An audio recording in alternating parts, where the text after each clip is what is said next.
ঝালকাঠির নলছিটিতে হামলার হাত থেকে ছেলেকে বাঁচাতে গিয়ে প্রতিপক্ষের পিটুনিতে নিহত হয়েছেন বাবা।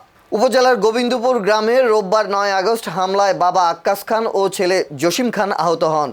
গুরুতর অবস্থায় তাদের উদ্ধার করে আক্কাস খানকে ঢাকায় নেয়ার পথে রাত ১১টার দিকে তার মৃত্যু হয়। পুলিশ সোমবার ১০ আগস্ট সকালে মরদেহ উদ্ধার করে থানায় নিয়ে যায়। পুলিশ ও স্থানীয়রা জানায়, গোবিন্দপুর গ্রামের আক্কাস খানের ছেলে জসিম খানের সঙ্গে প্রতিবেশী সজল খানের বিরোধ চলছিল। এতে জড়িয়ে পড়ে উভয়ের পরিবার। এরই জের ধরে রোববার বিকেলে বাড়ির সামনের রাস্তায় জসিমকে একা পেয়ে সজল খান, তার বাবা সেলিম খান, ভাই শফিক খান লোকজন নিয়ে হামলা চালায়। জসিমের চিৎকার শুনে তার বাবা আক্কাস খান বাঁচাতে গেলে দুইজনকেই গুরুতর আহত করে প্রতিপক্ষ।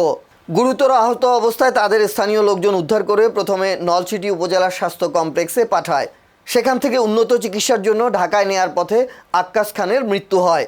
ছেলে জসিম খানকে বরিশাল শের-ই-বাংলা মেডিকেল কলেজ হাসপাতালে ভর্তি করা হয়েছে। নলছিটি থানার ভারপ্রাপ্ত কর্মকর্তা তৌহিদুজ্জামান সোহাগ জানান, খবর পেয়ে পুলিশ ঘটনাস্থল পরিদর্শন করেছে।